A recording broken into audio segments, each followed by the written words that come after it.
고린도전서 4장.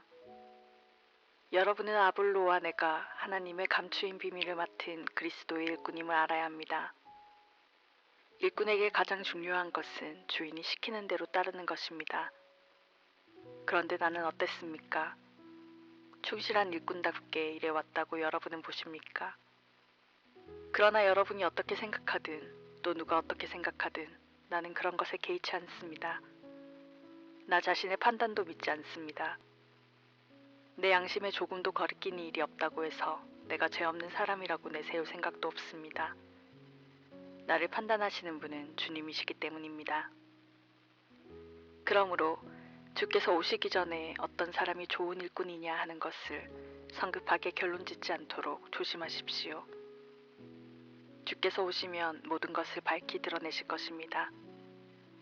그러면 우리의 마음 깊은 곳까지 있는 그대로 속속들이 드러나 비로소 모든 사람이 왜 우리가 주님의 일을 해왔는가를 알게 될 것입니다.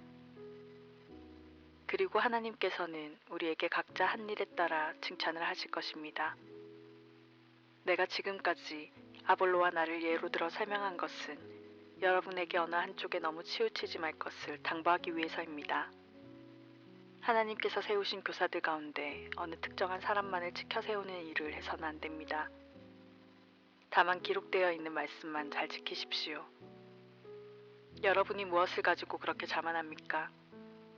여러분이 가진 것 가운데 하나라도 하나님께 받지 않은 것이 있습니까? 여러분이 가진 것이 모두 하나님께 받은 것이라면 어떻게 그렇게 혼자 잘난 듯이 행동합니까? 그리고 마치 스스로의 힘으로 무엇이나 달성한 것처럼 행세를 합니까?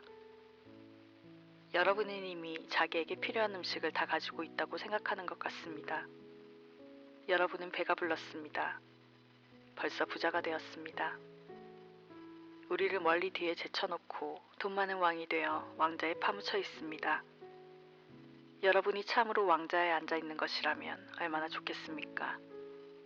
그러면 때가 이를 때 우리도 여러분과 함께 그 자리에 앉게 될 테니 말입니다.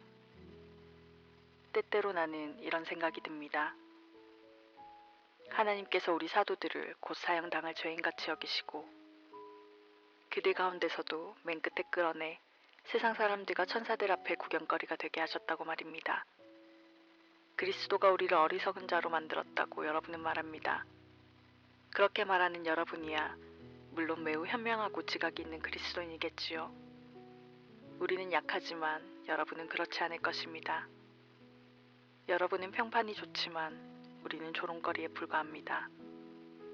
바로 이 시간에도 우리는 굶주리고 목마르고 몸을 따뜻하게 해줄 옷조차 없습니다. 우리들은 집도 없이 어디를 가나 냉대만 해봤고 먹고 살고자 지치도록 일을 하였습니다. 하지만 그런 가운데서도 우리를 저주하는 자를 축복하였고 우리를 박해하는 자에게는 인내로 대하였으며 비방하는 자들에게는 조용히 타일러 주었습니다. 그런데도 우리는 바로 이 순간에도 발밑에 먼지나 쓰레기 같은 취급을 당하며 살고 있는 것입니다. 나는 여러분을 부끄럽게 하려고 이런 말을 하는 게 아닙니다. 오히려 여러분을 내 사랑하는 자녀로 여기고 타일러 바른 길로 가게 하고자 이런 말을 하는 것입니다. 교사는 여러 명이 있을 수 있지만 아버지는 단 한 사람이듯이 비록 여러분에게 그리스도를 가르쳐주는 사람이 1만 명이 넘는다고 해도 여러분에게 복음을 전하고 여러분을 그리스도께 인도하여 새로 태어나게 한 사람은 나뿐이었음을 기억하십시오. 그러므로 나를 본받고 내가 행한 대로 따르십시오. 내가 디모데를 여러분에게 보내는 것도 바로 이 점을 알려 여러분을 돕고자 하는 것입니다. 그는 내가 그리스도께 인도한 사람입니다. 또한 주님 안에서 사랑과 믿음으로 맺어진 내 아들입니다. 그는 내가 모든 교회에서 가르치고 실천하고 있는 그리스도인의 생활 규범을 여러분에게 일깨워 줄 것입니다. 여러분 중에는 내가 여러분을 찾아가지 않을 줄 알고 교만한 행동을 하는 사람이 있다는 것을 알고 있습니다. 그러나 주께서 허락하신다면 나는 당장이라도 가서 그 교만한 사람들이 그냥 큰 소리를 치는 것인지 아니면 참으로 하나님의 능력을 가지고 있는 것인지를 알아보려 합니다. 하나님의 나라는 말에 있는 것이 아닙니다. 하나님의 능력으로 사는 것입니다. 여러분은 어느 편을 택하겠습니까? 내가 여러분을 야단치러 가기를 원합니까?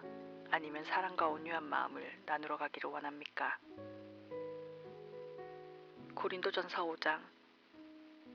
여러분 사이에 끔찍한 음행 사건이 있었다는 소문으로 모두들 수군대고 있습니다. 이 교도들도 그런 짓은 하지 않을 것입니다. 그런데 하물며 여러분의 교회 안에 계모와 불륜의 관계를 가진 사람이 있다니, 그러고도 계속 여러분만이 잘났다고 우쭐댈 작정입니까? 그런 일을 한탄하고 부끄러워한다면 한시라도 빨리 그를 교회에서 제명해야 옳지 않습니까? 그런데도 왜 그냥 묵인만 하고 있습니까? 나는 몸은 비록 여러분과 떨어져 있지만 마음은 늘 여러분 곁에 있습니다. 이렇게 나는 여러분과 함께 있는 것이나 다름없는 까닭에 주 예수 그리스도의 이름으로 이미 그를 단죄하였습니다. 그를 사단의 손에 내어 주었다는 말입니다. 육신은 멸망케 되더라도 우리 주 예수 그리스도께서 오실 때 그의 영혼만은 구원을 받게 하려는 것입니다. 순결함을 자랑하는 여러분이 그런 일이 그대로 계속되도록 방치하고 있다니 참으로 소름이 끼칩니다. 작은 누룩이 큰 덩어리를 부풀리듯 비록 한 사람일지라도 죄 짓는 것을 그대로 둔다면 그것이 곧 모든 사람에게 영향을 미친다는 것을 왜 모릅니까? 누룩과 같은 인간을 여러분 가운데 남겨두지 마십시오. 그래야 여러분이 순결을 보존할 수 있습니다. 유월절 희생양이신 그리스도께서는 우리를 위해 죽임까지 당하셨습니다. 그러니 미움과 악과 음행으로 가득 찬 옛생활을 버리고 그리스도인답게 굳세게 성장해 갑시다. 미움과 악이라는 묵은 누룩이 들어간 떡 대신 진실이 담긴 순수한 떡, 곧 누룩 없는 떡으로 명절을 지킵시다. 나는 앞서 여러분에게 써보낸 편지에서 악한 사람들과 어울리지 말라고 당부한 적이 있습니다. 그러나 그것은 성범죄나 탐욕으로 빚어지는 사기나 도둑질이나 우상숭배 같은 짓을 태연히 저지르는 불신자와 상종도 하지 말라는 말이 아닙니다. 그렇게 하자면 여러분은 이 세상 안에서 살아나갈 수 없을 것이기 때문입니다. 내 말은 스스로 믿음의 형제라고 내세우면서 성적인 범죄에 빠져있는 자나 탐욕을 일삼는 자나 사기꾼이나 우상숭배자나 술주정꾼이나 모독적인 말을 입에 담는 자들과 상종하지 말라는 뜻입니다. 그런 자와 함께 음식도 먹지 마십시오. 교회 밖에 있는 사람들을 심판하는 것은 우리가 할 일이 아닙니다. 그러나 교회 안에 있는 사람들 가운데 이런 죄를 짓는 사람이 있다면 당연히 엄하게 심판해야 합니다.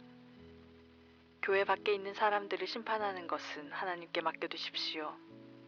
그러나 교회 안에서 이런 못된 짓을 저지르는 자가 있거든 처벌하여 교회 밖으로 쫓아내십시오. 고린도전서 6장. 여러분 사이에 싸움이 생겼을 경우 왜 그 일의 옳고 그름을 그리스도인끼리 모여 해결하려 하지 않고 이 세상의 법정에 가서 판결을 받으려고 합니까? 여러분은 우리 그리스도인이 이 세상을 심판하고 다스릴 날이 오리라는 것을 모르십니까? 온 세상을 심판할 여러분이 그렇게 사소한 문제조차 해결할 능력이 없다는 말입니까? 우리 그리스도인이 하늘에 있는 천사들까지도 심판하고 상을 주게 되리라는 것을 모르십니까? 그러니 여러분이 이 땅 위에서 일어나는 문제를 판단하는 것쯤은 쉬운 일이 아닙니까?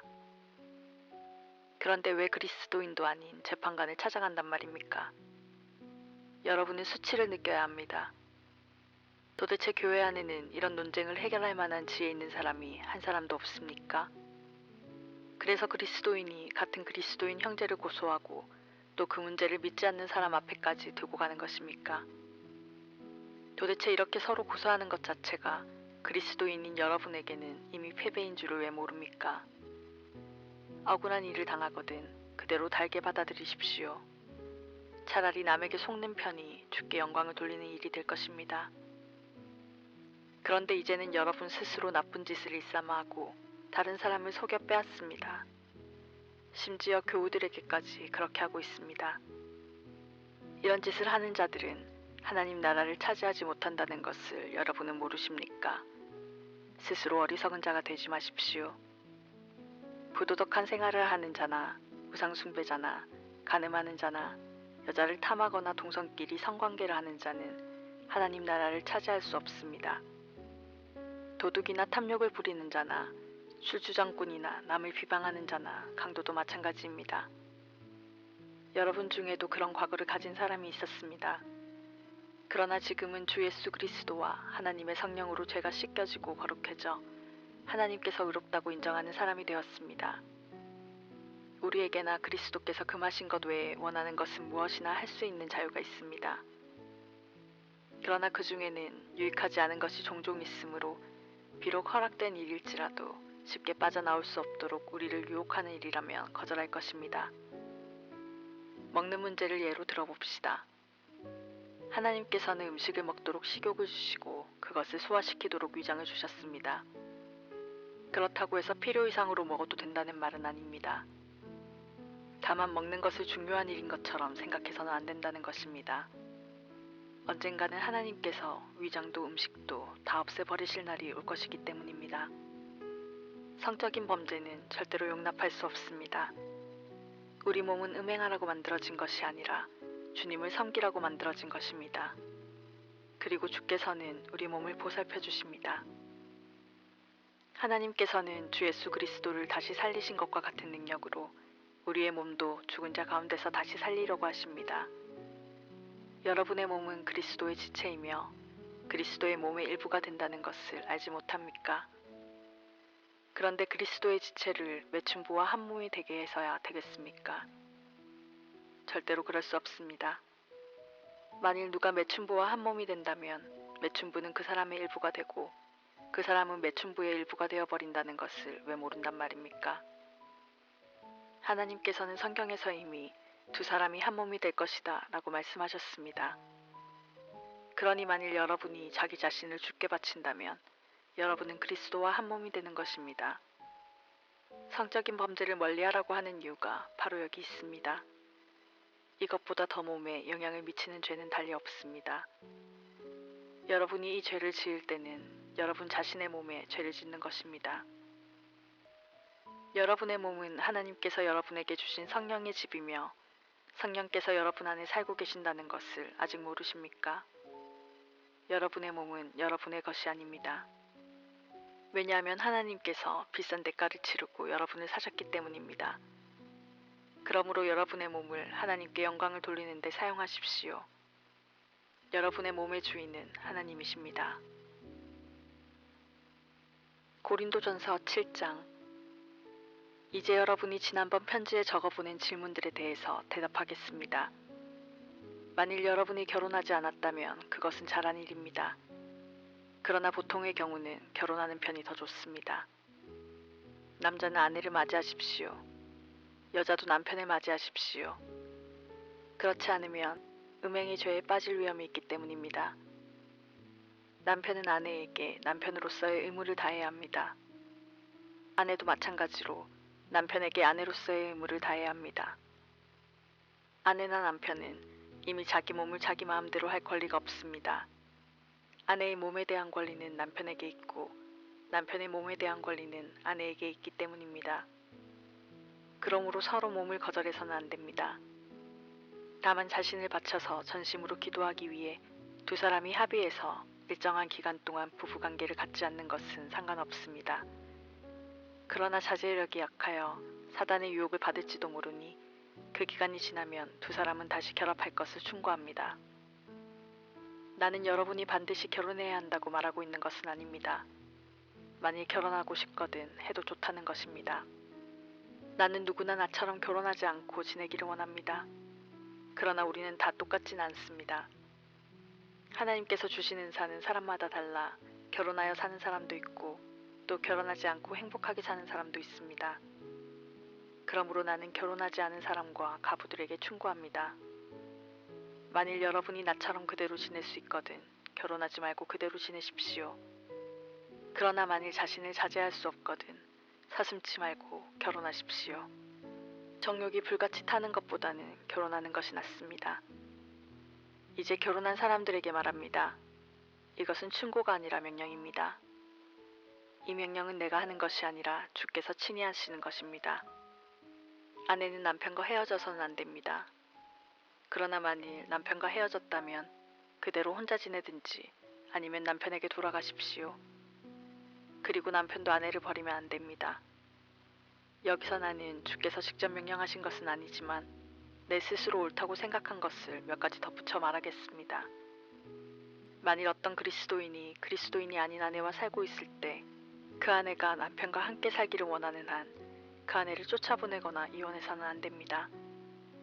또 어떤 그리스도인 부인이 그리스도인이 아닌 남편과 살고 있을 때 남편이 함께 살기를 원하는 한 헤어져서는 안 됩니다. 그리스도인이 아닌 남편이 그리스도인 아내의 도움으로 그리스도인이 될지도 모르며 또 그리스도인이 아닌 아내가 그리스도인 남편의 도움으로 그리스도인이 될 수도 있기 때문입니다.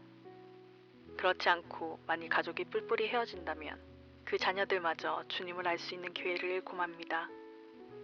가족이 한마음으로 뭉쳐 있다면 하나님의 계획 안에서 자녀들도 구원을 얻게 될 것입니다. 그러나 만일 그리스도인이 아닌 남편이나 아내가 헤어지기를 원한다면 헤어지도록 하십시오. 이런 경우에 그리스도인인 남편이나 아내는 상대방을 억지로 붙들어 앉힐 필요가 없습니다. 하나님께서는 당신의 자녀들이 평화롭게 조화를 이루며 살아가기를 원하십니다. 결국 그 아내가 그대로 같이 지낸다고 해서 남편이 그리스도인이 된다는 보장이 없고 마찬가지로 그 남편이 그대로 같이 지낸다고 해서 아내가 그리스도인이 된다는 보장이 없기 때문입니다. 어떤 일을 결정하는 데는 결혼을 하든 하지 않든 하나님의 인도와 도우심을 따르십시오. 그래서 어떤 상황에 부딪히더라도 그것을 받아들이며 하나님의 뜻에 합당하게 살아간다는 확신을 가지십시오. 이것이 내가 모든 교회를 위해 세운 원칙입니다. 예를 들면 그리스도인이 되기 전에 이미 유대교의 할례를 받은 사람은 그 일로 염려할 필요가 없습니다. 또 할례를 받지 않은 사람은 이제 와서 할례를 받을 필요가 없습니다. 그리스도인에게 있어서 할례를 받았느냐 받지 않았느냐 하는 것은 문제가 되지 않습니다. 문제는 하나님을 기쁘게 하며 하나님의 계명을 잘 지키느냐 그렇지 못하느냐 하는 데 있습니다. 이것이야말로 중요한 점입니다. 사람은 각자 하나님께 부르심을 받았을 때의 처지대로 살아가십시오. 당신이 노예로 있을 때 부름을 받았습니까? 그것 때문에 염려가 됩니까? 그러나 만일 자유인이 될 기회가 있거든 주저하지 말고 자유인이 되십시오. 만일 당신이 노예의 신분일 때 주님의 부름을 받았다면 그리스도께서 무서운 죄의 세력에서 당신을 해방시켜 자유롭게 하셨다는 것을 기억하십시오. 그리고 만일 당신이 자유인으로서 주님의 부름을 받았다면 지금 당신은 그리스도의 노예가 되어 있다는 것을 기억하십시오. 여러분은 그리스도께서 값을 치르고 산 몸이므로 그리스도의 것입니다. 그러니 이제 이 세상 사람의 노예가 되지 마십시오.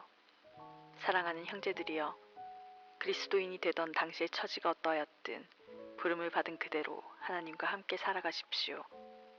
이제 나는 여러분이 질문한 것 중에서 또 다른 문제에 대해 대답하겠습니다. 결혼하지 않은 여자는 어떻게 해야 하는가 하는 문제입니다. 그들은 결혼을 해야 할까요? 이 질문에 대해 주께로부터 특별히 받은 명령은 없습니다. 그러나 주께서는 자비롭게도 내게 지혜를 주셨습니다. 그래서 나는 내가 생각하고 있는 바를 기쁘게 여러분에게 말하려고 합니다. 우선 우리 그리스도인들은 현재 큰 위기에 직면하고 있다는 사실을 중시할 필요가 있습니다. 이런 때에는 결혼하지 않은 채 지내는 것이 가장 좋다고 생각합니다. 그렇다고 해서 결혼한 사람들도 헤어져서 사는 게 좋다는 것은 아닙니다. 다만 여러분이 결혼하지 않았다면 이런 때에 서둘러서 결혼하지 말라는 것입니다. 만일 그래도 결혼을 꼭 해야겠다는 생각이 드는 남자들은 결혼하십시오. 똑같은 이유로 결혼하고 싶은 여자가 있거든 결혼하십시오. 결혼이 죄가 되지는 않습니다. 그러나 어쨌든 결혼을 하고 나면 전에 없던 어려운 문제들이 생길 것이므로 그것을 근심해서 하는 말입니다. 특별히 기억해야 할 것이 있습니다. 우리에게 남은 시간은 극히 짧고 주님의 일을 할 기회도 많지 않다는 것입니다. 그러니 아내가 있는 사람도 주님을 위해서 가능한 한 자유로운 몸이 되십시오. 행복이나 슬픔이나 재산이 하나님의 일을 하는데 방해가 되지 않게 하십시오. 이 세상 유혹에 접할 많은 기회를 가진 사람들은 그 기회를 바르게 이용하고 거기에 빠져들지 않도록 하십시오. 지금 우리가 보는 이 세상은 곧 지나가 버릴 것이기 때문입니다. 나는 여러분이 근심을 모르고 살기를 바랍니다. 결혼하지 않은 남자는 어떻게 하면 주님을 기쁘게 할 것인가 하는데 자기 시간을 바칠 수 있지만 결혼한 남자는 아무래도 이 세상 일을 생각해야 하고 또 어떻게 하면 아내를 기쁘게 할 것인가에 마음을 써야 하므로 관심이 분산됩니다. 결혼한 여자도 마찬가지입니다. 결혼하지 않은 여자는 자신의 됨됨이를 늘 살피며 매사에 주님을 기쁘게 해드리려고 마음을 쓰지만 결혼한 여자는 집안일과 남편에게 일일이 신경을 써야 합니다. 내가 이런 말을 하는 것은 여러분을 돕기 위해서지 결혼하지 말라는 것은 아닙니다. 나는 여러분이 여기저기에 관심을 빼앗기지 않고 주님 섬기는 일에 온 마음을 쏟을 수 있도록 도와드리고 싶습니다. 누구든지 자기 열정을 자제하기가 어려워서 결혼해야 되겠다고 생각하는 사람은 하십시오. 죄가 되는 것이 아니니 그런 사람은 결혼하십시오.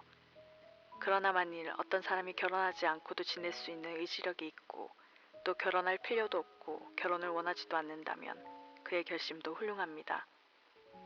그러므로 결혼하는 사람도 잘하는 일이지만 결혼하지 않는 사람은 더욱 잘하는 일입니다. 아내는 남편이 살아있을 동안은 남편에게 매일 몸이지만 남편이 죽으면 다시 결혼해도 좋습니다.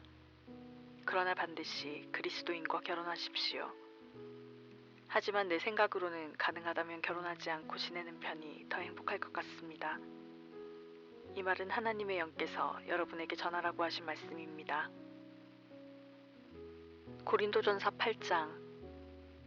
여러분의 다음 질문은 우상 앞에 놓았던 재물을 먹으면 어떻게 되느냐 하는 것입니다. 이 질문에 대해서는 사람마다 의견이 분분합니다. 그러나 이렇게 무엇이나 다 알고 있는 것처럼 의견을 내세우는 것은 오히려 사람을 교만하게 만들 뿐입니다. 사람 살이에 참으로 필요한 것은 사랑입니다. 만일 어떤 질문에든 다 대답할 수 있다고 생각하는 사람이 있다면 그는 자신의 무지를 드러내는 데 지나지 않는 것입니다.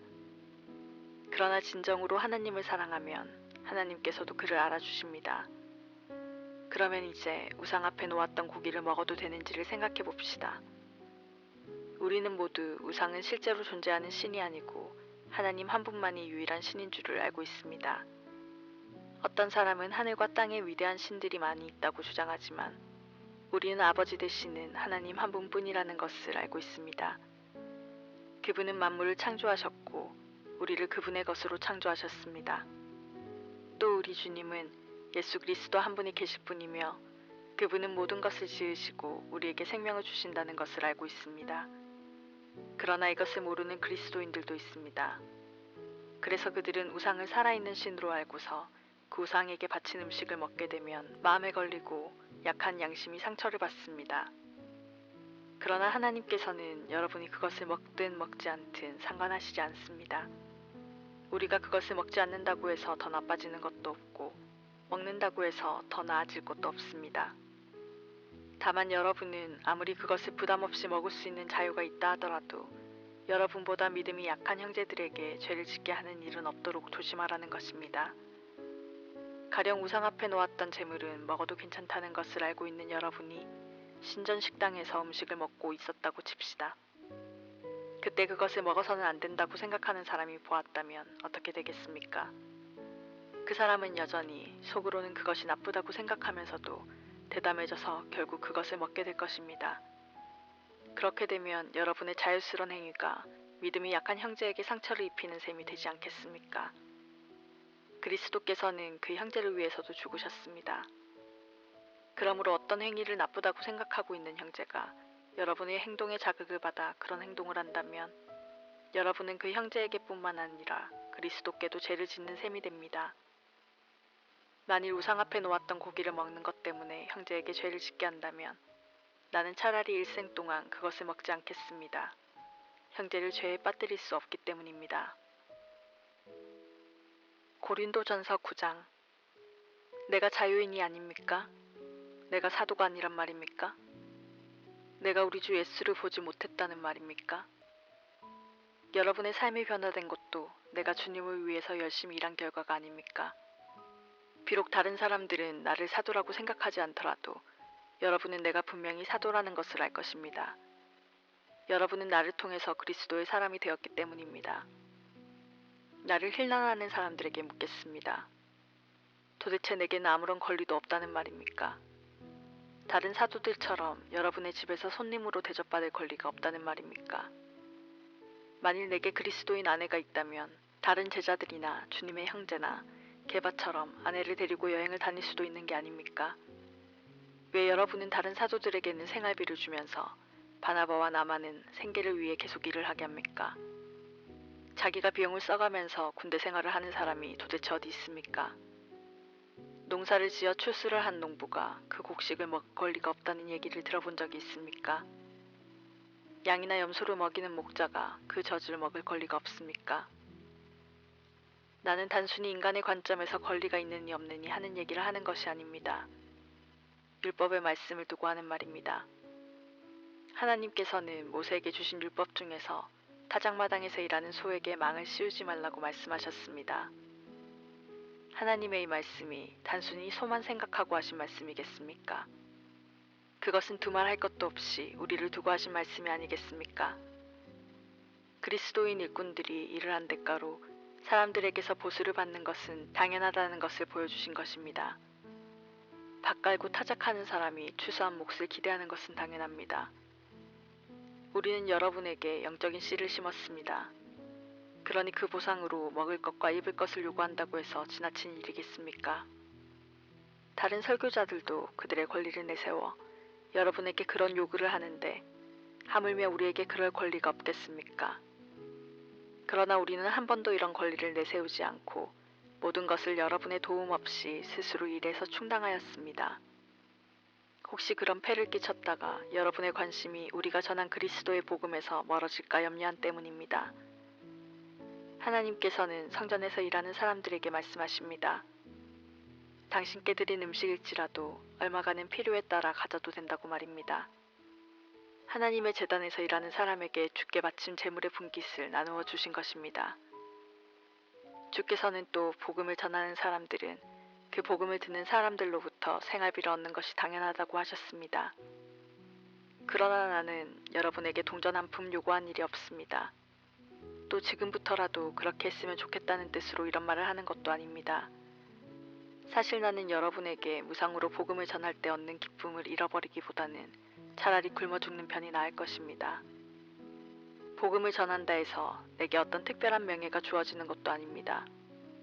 나는 다만 복음을 전하는 일을 그만두려고 해도 그만둘 수가 없습니다. 복음을 전하지 않으면 나는 화를 당할 것입니다. 만일 내가 자진해서 이 임무를 맡았다면 주께서는 내게 특별한 보상을 주시겠지만 사실은 그렇지 않습니다. 하나님께서 나를 택하셔서 이 거룩한 임무를 맡기셨기 때문에 내게는 선택할 자유가 없는 것입니다. 이런 상황에서 내가 받을 보수가 무엇이겠습니까? 누구에게도 부담을 주지 않고 내 권리를 조금도 주장함이 없이 복음을 전하는 데서 오는 특별한 기쁨, 이것이 바로 내가 받을 보수입니다. 아무에게서도 보수를 받지 않은 만큼 나는 어느 누구에게도 얽매일 필요가 없습니다. 그러나 되도록 많은 사람을 그리스도에게 인도하려고 나는 기쁜 마음으로 모든 사람의 종이 되었습니다. 나는 유대인과 같이 있을 때는 유대인처럼 행동합니다.